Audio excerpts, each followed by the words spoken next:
Hello everybody, this is Chaos with Chaos Esports Productions, bringing you another Zerg Bronze to Masters League Series game. Today we're going to be looking at a ZvP here on Frost Ladder Edition, and we're going to be talking a little bit about ladder anxiety, as well as some of the interesting things that happen during this game. So, let's go ahead and get right into it. Now, this game was actually a particularly interesting game because I had several things happen, like making too many drones and then canceling one. I was just feeling a little bit anxious when playing this game. It was the first 1v1 game that I had played in a little bit. Didn't really have a practice match before this, and I was, I don't want to say nervous because I am still in the Bronze League, but I did have some weird things happen that I'm not sure how to explain, except for, you know, obviously I was a little anxious. As we'll see, I believe here shortly, I stop all of my drones from working, and I'm like, wow, I'm bad. But anyways, so today we're going to be actually looking at, or talking a little bit about techniques to get out of ladder anxiety, and you know what you can do to help combat those nerves that might occur when you're doing a 1v1. Because you know 1v1s, while they are, you know, pretty fun to play, I know with the concept of you losing or you know, getting demoted next season, things like that. Yeah, there's all my drones stopping. That could be quite a little bit of pressure on you, and you know, you might not think that is a problem, but it might show up in your gameplay. You know, just small things. It's not necessarily big, huge mistakes. It's more of the little tiny blips that you see throughout your game that kind of is the indicator that, yeah, you might be a little bit anxious. So, this game, as a function of the two really big mess-ups early on, you can see that I've already kind of skewed my build from the normal kind of roach timing. PvP, I like getting out a slightly earlier spawning pool, but with all the mishaps with the canceling of a drone, I didn't quite have enough guys or workers in order to say, okay, let's go ahead and build our spawning pool. I actually went ahead and got our extractor first, and am just going to say, okay, I'm okay, I want to play a little bit safer, I'm going to go ahead and get a relatively early speed, just kind of as a backup to that mishap that happened earlier. So, going to be getting our expansion now pretty much the same time we normally would, at around 15 or 16. As always, I'll have the full build order in the show notes, so feel free to check those out there in the description. So we're going to be playing a little bit more passive, and you know, we saw the probe come into our base. Let's go ahead and put this on our own vision for now, and then take it off our camera. So we're going to be basically focusing on scouting and getting some intel on what our opponent's doing at this point. Get out our 4 lings to check out things, and we actually do notice this really early proxy pylon. Now, this proxy pylon is pretty indicative of a relatively early push. We don't know exactly when it's going to happen, but we do know that it most likely will come as a function of like a 4-gate or maybe a 3-gate pressure. So, going to be sending out our lings to do a little bit of scouting. Want to get a couple guys on the Zelnaga towers, and then send the other 2 guys, one to this base and one to the other base, just to get an idea of where our opponent is. As you can see, the initial overlord that we had, we went ahead and sent it out opposite of where our natural is, so that would be in this case to the right, just to figure out things and see how things are going. Now, we do notice a handful of zealots that are moving out onto the field. The ling does get in and doesn't get a probe kill with it, but I do manage to actually save it, get the full scout, and actually see the Stargate go down. So I'm pretty sure of what my opponent's doing and have a good understanding of what I need to be worried about. So the first thing that I do is I go ahead and plant down a couple spore crawlers just to defend those early phoenixes.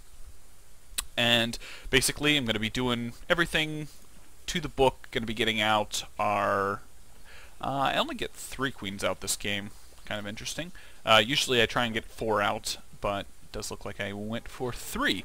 So one queen's going to be used primarily for creep, the others are going to be for injects.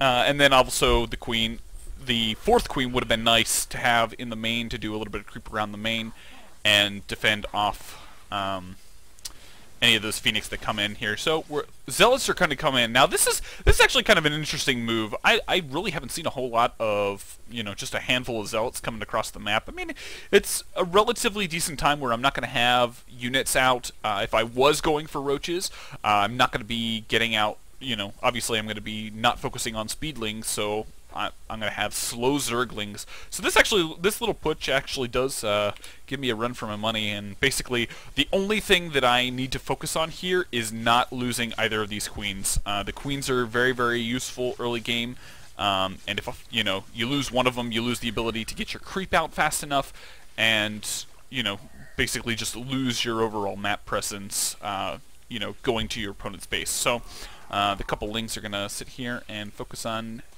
pecking down the Zealot. Now we did get a handful of lings out, so now we have a little bit of defenses. If we look at the units tab, we only got 11 Zerglings out, so didn't overproduce the Zerglings, which is good. Now we do see he is going to go ahead and push back home, which means we're pretty safe to continue on injecting, getting our drones up, and start focusing on getting out our tech. Now, at this point, we haven't seen any Phoenix or any air units, so we want to start thinking, okay, how are we going to deal with that? If he is going mass air, we definitely want to be ready for that with some Hydralisks, or even going for our Spire ourselves. So in this case, I went ahead and got the Hydroden out because I was initially going to go for kind of my Roach play as I usually do. And the Hydras obviously are a really good complement to the Roach play. So at this point, feeling pretty good. You know, it's about the 9-minute mark is when I start to think about taking a third base. As we can see, I'm getting up double extractors down at my natural, and I'm going to be sending out a handful of lings to see if I can get into my opponent's base and get a better idea of what my opponent is doing. So drone's going to be going down to the third base, going to be continuing on getting out our creep. And yeah, so we do actually manage to get a handful of lings in. I do split them up to get a good idea of what my opponent is doing. We see the robotics facility already out, and then I go ahead and leave this guy back in the back just to see if I can see anything, but he picks it up and takes it out. So things are looking really good going into the mid-game. I'm going to go ahead and speed it up so we can kind of get through to the mid-game and when he starts to push and do a little bit of harassment. We finally have the Phoenix now coming out to do a little bit of harassment themselves. A couple of spare overlords getting picked off real quick. But now that the Hydras are out, we actually push him back and are feeling pretty good. Now, we do see that he does scout our third, so we know that there is potential that pressure to come to this third relatively soon. So we are pretty cautious of that, going to be getting out some drones as well as our evolution chamber and our upgrades for our Hydralisks. And then once we feel comfortable enough, we're going to actually go ahead and continue making... okay, so we got glial reconstitution for our roaches. I don't remember if I actually get any roaches in this game. I originally was like, yeah, better go ahead and get speed for that. But yeah, so we see the push coming. You know, he's gonna kill our Zergling there at the Xel'Naga, and we see him pushing out. So we're trying to get ourselves into a good enough position so he doesn't do too much damage. So at this point, if we look at the compositions, he's very Stalker heavy, which Stalkers cannot out-DPS Hydralisks, which means we're going to be okay in this fight. Now, the only downside to this is he does have a handful of sentries, which obviously can plant down force fields, and also have the Guardian Shield. So when we're given the opportunity, we do want to focus those down just to minimize the effectiveness of those Guardian Shields. But going to do a little bit of microing, speed it up to normal speed. And yeah, as we can see, his microing isn't too terribly well, so ooh, a couple more sentries getting warped in and actually going to get taken out. Now, as you can see, he is kind of winning this battle, but since we've got Defender's advantage with our reinforcements, we're able to push this back fairly easily and not feel too bad. Behind this, we've just been injecting and getting up more units. Now, we're feeling pretty good. We've got a whole bunch of units out on the field. If we look at the units, we've got 60 drones, and we pretty much had that before the initial attack. So we're actually sitting at 60 drones at around the 12-minute mark, which is definitely pretty good for, you know, sitting in the Bronze League. Most players are going to be probably sitting around 40 drones at this point. So that's kind of a small little benchmark. If you can hit 60 drones by the 12-minute mark, you're probably doing things fairly well. Obviously, we've got more or less three base saturation, a little over saturation in the natural and the main. Should have gotten thrown down to the third base, but overall, not too bad. Now, this is about the time where I should start thinking about checking his third. I check it a little bit late in this game. Usually, once you've gotten your third base up and running, your mission is to deny that third for as long as possible. 3-base Protoss is very, very scary, as you've probably seen in my Protoss Bronze to Masters League, and we obviously don't want to give him the opportunity to have that. So we're going to be setting up our units out here just kind of as defense. And actually this Oracle comes in and does a fairly decent amount of harassment. I didn't notice it until like very last second, so pretty good job from him. Queen is going to try and pick that off. Spore Crawler even getting a hit in there. So overall, feeling pretty well. You know, just going to be getting out our units, getting out our upgrades. Now, the biggest thing for me is I don't get a whole lot of scouting done as Zerg. I should definitely do a little bit better job of throwing out a single Zergling down to his potential thirds and getting an idea of when those are going down, because without that information, you kind of sit in the dark for a very, very long period of time before you start to think about, okay, I should probably attack my opponent. So that is one thing that I'm going to be trying to focus on here in the future Bronze to Masters League Series games. But going to be sending out a handful of Lings down here. We see, oh, his base is already up, so we definitely want to send out a handful more Lings and start heading down to deny that. And actually, I'm going to go ahead and send these Lings in to go in and get an idea of where his army is, so I know that I can get into a good enough position to deal with this.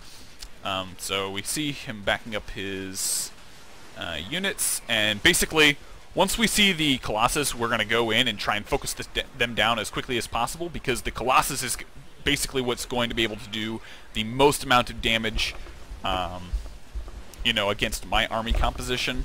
That this is about the time where I guess probably a little bit earlier I should have gone ahead and thrown down my Spire to start thinking about getting out Corruptors for myself and kind of rounding out my unit composition to kind of that Corruptor Roach Hydra. Definitely would have been a little bit better. But so yeah, so I hope you guys enjoyed the game, and I hope you know, some of my examples of how to get rid of ladder anxiety you found helpful. Just to recap, some of the things that I like to do before going into a 1v1 game, especially after I haven't played in a while, is, you know, go out there and play a couple team games. They get you a little bit warmed up. You know, they're not necessarily realistic of a 1v1 game, but they give you kind of that perspective of, okay, I need to be focusing on getting my macro up. Here are the things that I need to be focusing on early game, and kind of set your 1v1 metrics in your 4v4. That way you can kind of do a comparison of, oh, I'm ready to play a 1v1, or maybe I should play another 4v4 or 2v2 or whatever you want to play before going into that 1v1 and kind of that high pressure point. So I hope you guys enjoyed. If you're new to the Chaos Esports Production channel, feel free to go ahead and hit that subscribe button down in the lower left hand corner, and feel free to check out any of my other content here on the channel. It's greatly appreciated. Also, feel free, if you did enjoy, go ahead and hit that like button and share with your friends on Facebook and Twitter who are trying to learn Zerg and might need some tips. It's all greatly appreciated. Here at Chaos Esports Production, we are trying to help the masses fight their ladder anxiety and, you know, get out and play some more Starcraft. So I hope you guys enjoyed. Also, feel free to check out the show notes down in the description, as well as there's an email address where you can send your own replays in, and I will do a cast of those replays. All that info is in the description. Feel free to check that out. Otherwise, I hope you guys enjoyed, and I will see you guys in the next game.